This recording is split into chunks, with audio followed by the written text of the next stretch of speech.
Welcome back to PHAMCAST. I am here with Les Schmidt, known as Mr. Energy, and we're talking about a really important topic today, mental health. And of course, that often is tied to addiction. And you've so, in the first segment, really vulnerably and authentically and unapologetically really talked about your own journey with mental health. And of course, that's unique to everyone. Everyone's journey is very, very different. I just first want to commend you for being so vulnerable and for sharing like that, because I think, you know, I am a woman, but I certainly know in the men in my life, it can be really hard to open up and be vulnerable. And as you said, just not suck it up and move on. And that stigma, I think there is a certain type of stigma attached when it comes to men's health. Definitely. And so thank you for being so vulnerable and sharing just how hard it was and how it made you feel. And and you even made reference to self-medicating, which is not uncommon. Mental health and addiction go hand in hand, and hence why Preventative Health Month and movement, we talk a lot about that. So what I'd love to really dive into right now, Les, is talking about those tools. So really looking at the different types of tools that have worked for you. Now, we recognize that everybody needs their own tools, that mental health is an ongoing journey and a living and breathing thing and individual to each person. But what are some of the things that have helped you? What's in your toolbox that helps keep you, you know, calm and in the best version of yourself, mentally and physically and emotionally? That's an excellent question. I look forward to answering that. So I'm going to give you the most powerful one throughout, well, I guess the last 40 years when we think about it. And that is these three words. And it is reflection, reframe, and action. Okay. It's like one of my favorite words is passion to action, which is what you do. A lot of people talk about stuff and don't do it.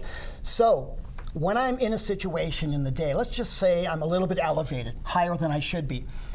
I now, which I never used to, sit back and reflect and say, okay, Les, what did you do there? What does it look like on a video camera? What does it look like in terms of what you went through? And I'll often see something, why did you get in that argument with that person about politics? Why did you get into that? Then you reframe and say, you know what, okay, I'm going to stop you there because I love that reflection, which essentially it's big. It's huge, and I want to broaden the lens a little bit. That's awareness. Yes. You know, and as a massage therapist, bringing people's attention, the mind and body connection, and being aware of how we're interacting, what we're feeling physiologically, what our state is like. That awareness is so important, and it's in all of us, yet it's underutilized. So I just wanted to stop you because you're so right. Reflection equals awareness, and that is critically important. So I didn't mean to interrupt, but I wanted to stop that way to really make people realize, because that's a tool that every one of us has access to, and it's free. However, it's not always easy, because here's what I know, and myself included.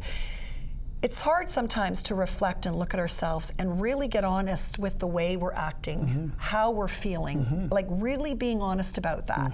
But when we do, and then you're going to take it to the next step, which is reframe, that's where change can happen. So I wanted to bring that in there because I think it's really important.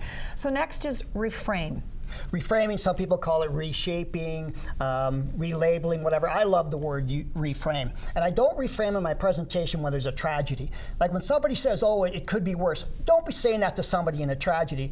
And I didn't talk about this, but your inner and outer support group is so critical to this. So people say, Les, you have a lot of friends. No. I have an inner core that I trust, and trust is consistent behavior over time. They will give me the feedback. I love that. And let that sink in. You know what the world is like. Well, and that, to your point, let that sink in for a moment.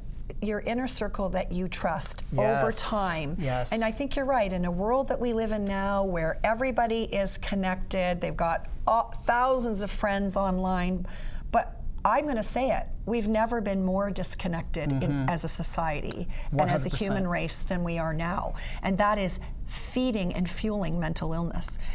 So I like that you're saying that to reframe, but your trusted inner circle, 100%, which is really, really important. So continue, but I really feel that it's important to have those types of, you know, conversations. It's changed my life. Yes. It's made me healthy because, unfortunately, we have surface people. We live as surface people. As Wayne Dyer says, we spend all our time looking out. Right. We need to look in.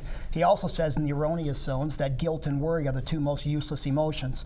So if we reflect and we look on the behaviors, you actually can go, whoa, that's not who I am, reflect on it and change. I also find that with the reflection and you can take a situation. I don't have cancer. I'll reframe on that. We have a friend who has Lou Gehrig's disease. I'll reframe on that. And it gives me a little bit of a bump to say, Les, you've put it in perspective. What action are you going to take now? And the action part is any one of those levels of that we talk about. Let me go to spiritual, first of all. I walk in the woods, Preservation Park, every day for, what do you call that, forest bathing. Love that. I believe, we're doing that during Preventative Health Month. We love that. And there's Nature research to show there's stuff coming out. There sure is. My mom and dad are in this room. Yes. I have friends who say, I don't believe in God, whatever. Good for you, man. You do your own religion. I don't care what anybody says. It's my guide that my mom, there's actually right here, right now, going, Les, did you miss something there? Slow down. Right. Uplifting and powerful, and this has helped me because of the core values they've given me. So the spirituality, when you call it your lifetime partner, and let's say it's your soulmate. When I was driving here, I thought, it means your souls have connected. Yes. Like my wife knows me better than I know myself. Right. And she's not afraid to tell me the behaviors, because that's the problem, is you do behaviors that are not your core foundation. Right, right. So that's reframing. And then the third piece too is the action. The action.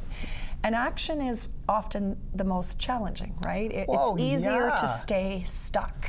It's very easy to stay stuck. So when we think about, here's the therapist that comes out to me, just the other day, I did a live to talk about Preventative Health Month, but I did everything in the morning to procrastinate doing my workout. I was tired. I had all kinds of reasons why I shouldn't go, and we both know that moving our body is critical to our mental health. Everything.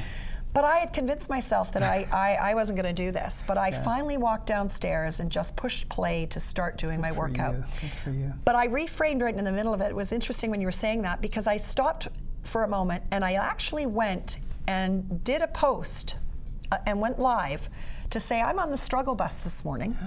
Struggle bus. I'm on the struggle bus, but I'm down here. And already, halfway into my workout, I'm already feeling better. Progress over perfection, but it's the action. And sometimes having to try to get into action is the hardest thing, but that community piece is really important. So as you said, your close inner circle, but making the action is often hard. It doesn't have to be perfect, does it, Les? No. I mean, this journey with mental health is forever changing. And that's the problem, actually, is people seek perfection. Right, right. And it's not attainable.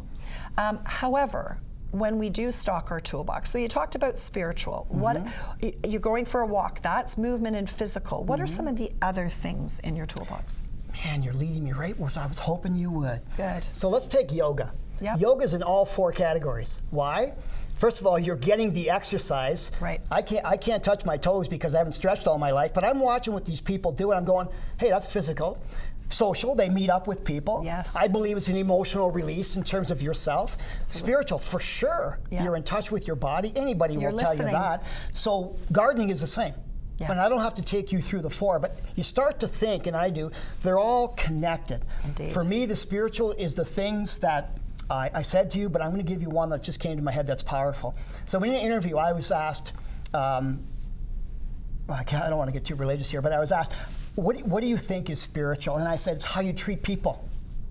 I believe my spirituality is how you've treated me since I met you, how I treat you, and maybe that, I want to tell you, you know how they call those people bums on the street? That could have been me. Right. In episode 4, when I hit the lowest of the low of the low, okay, I was planning to leave, but then I went, let's reflect and reframe on that. You got Francie, you got your doctor, you got this. So anybody, what if I would have touched fentanyl? Right. So anybody who's judging those people, stop it. Well, and thank you for bringing that up. I mean, during Preventative Health Month, we have an incredible event we're doing called Real Lives Touched by Addiction, You Are Not Alone. And on that panel, and you're going to be there, we're taking a look and having a real conversation from the lens of all people that have been touched by addiction. Yes. A mother that just lost her son to addiction and his struggles with mental health last year.